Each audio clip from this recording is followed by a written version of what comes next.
नमस्कार रवी किरण sir. So आज लॉकडाऊनचे फटके पार्ट 1चं स्क्रीनिंग होतं NFAIला.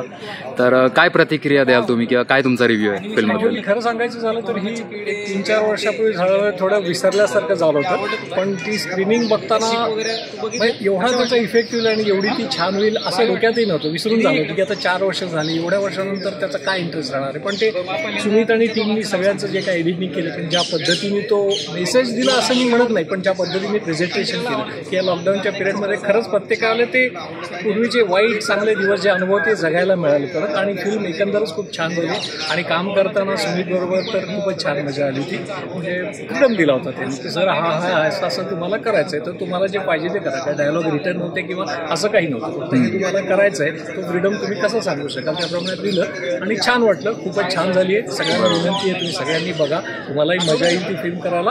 आणि पार्ट 2 येस नक्की एक्साइटेड की हा झाल्यानंतर काय नक्की होणार आहे. एक्साइटमेंट आहे. सगळ्या टीमला all the best. Thank you. Yes thank you so much. आणि तुम्ही तुमचा वेळ काढून आल्याबद्दल थँक्यू. आणि मी आनंदी आहे की या टीमचा मी भाग आहे. हो थँक्यू.